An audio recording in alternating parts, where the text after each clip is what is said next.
What's going on, YouTube? This is SG1 Sports, and you're watching our college football channel. We continue with our 2023 predictions. The Wake Forest Demon Deacons are up next. Let's take a look at some of the other predictions for Wake Forest. The FPI has them at 6.4 and 5.7. Pretty high on them considering where they land in recruiting rankings. But the FPI does go back the last 3 years, and this Wake Forest program has become one of the more consistent programs in college football. Dave Clawson's a really underrated coach in my opinion.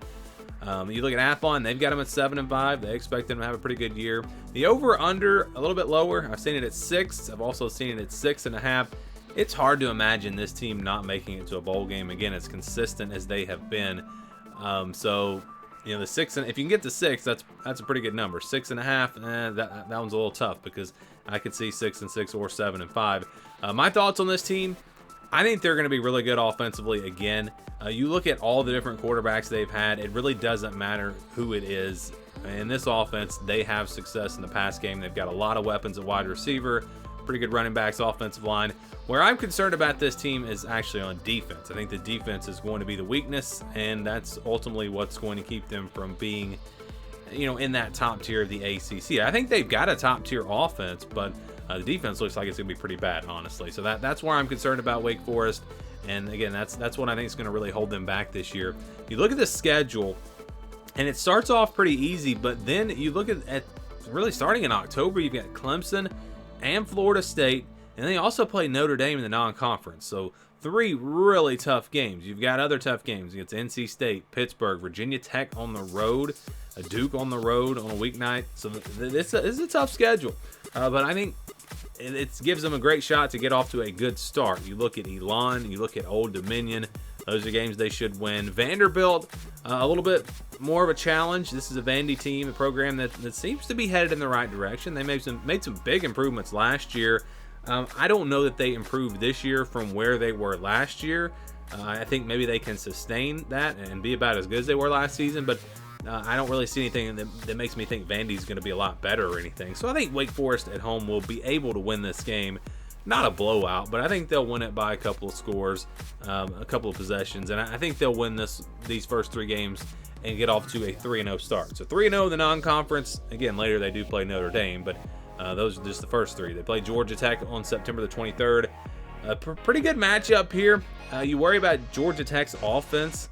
Are they going to be able to score enough points in this game? Wake Forest, again, going to be really explosive on that side of the ball, and I don't think that Georgia Tech will be able to keep up. I think Wake Forest will outscore them. They'll win this game, but I think it'll be pretty good, pretty competitive, and then that gets the Demon Deacons off to a 4-0 start. They get a pretty early bye week. They get a bye week between Georgia Tech and Clemson. This is obviously going to be a really tough game. On the road at Clemson, one of the toughest places to play in all of college football. Clemson's going to have a really good defense. Their offense against this Wake Forest defense will probably look really, really good, honestly. So I just don't see Wake Forest winning this game. I think this one goes to Clemson, and I don't really expect it to be all that close. So Wake Forest drops their first game.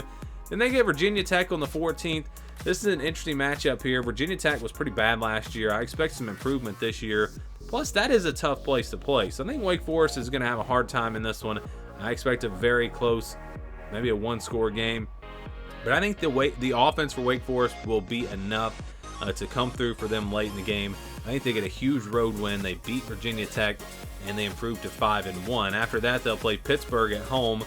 The defense of Pittsburgh, they've got the type of defense that can maybe slow this Wake Forest offense down a little bit. And they should be fairly balanced on offense, and so I just don't see Wake Forest stopping them too much. So I think Pittsburgh probably wins this game. Close game, but I do think Pitt gets this one. And then they get Florida State on October the 28th. Going to be a really, really good Florida State team this year. Wake Forest has some confidence based off of last year, but I just think this Florida State team is going to be too good. Too much talent, too much experience. A veteran team. I love the transfers they've brought in. Again, they are absolutely loaded with both talent and experience, and I think that's going to be enough for them to win this one. So I got Florida State winning that game. Then you get Duke on November the 2nd. This will be a quick turnaround weeknight game on the road. Just a recipe for a loss, honestly. This is going to be a tough one for Wake Forest. It's going to be a good Duke team. Talk about experience with Florida State. Duke might be They're probably up there in the top 3 in terms of returning production experience in the ACC. And they might be number 1. I haven't actually put the numbers together, but I know they're up there. They have a lot of talent back from last year. Maybe not. If you look at the recruiting rankings, you say, well, Duke maybe is not the most talented team in the ACC. They've got some good players, and they've got a lot of experience. And they obviously proved last year, the new coaching staff, they're well coached, and they should be good. And again, quick turnaround, weeknight, on the road. I don't see Wake Forest winning this game. I've got Duke winning that game. Then they get NC State on November 11th. Have a little bit more time to prepare because you have the weeknight game against Duke. And this is one that I think Wake Forest is able to get. I think they're back home against an NC State team that I think is going to struggle on defense a little bit this year. That bodes well for Wake Forest. And I think they get a win. Another close game. But I think they get it done against the Wolfpack. They'll play Notre Dame the next game, November 18th on the road. Obviously going to be a tough one. Notre Dame's going to outmatch them talent-wise. Interesting matchup because of Sam Hartman.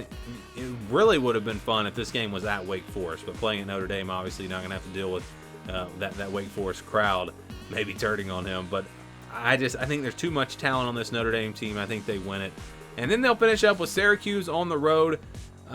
This is going to be a shootout. 2 pretty good offenses, and I think it really could go either way. I'm just going to go with home field advantage and pick Syracuse, and that puts Wake Forest at 6-6. So when I look at the schedule, I look at Virginia Tech and Syracuse. I think they probably split those 2 games on the road, and then I look at Pitt and NC State. I think they probably split those 2 games. So maybe it goes the other way, but I do feel pretty confident about this 6-6 record.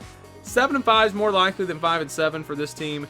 But again, some of the question marks on defense, that's where I'm a little concerned, and I'm not ready to put them much higher than 6-6. So I think Wake Forest, a good team with a pretty tough schedule, and they do at least get to a bowl game. Where do you have Wake Forest? Give me your predictions on the Demon Deacons down in the comments below.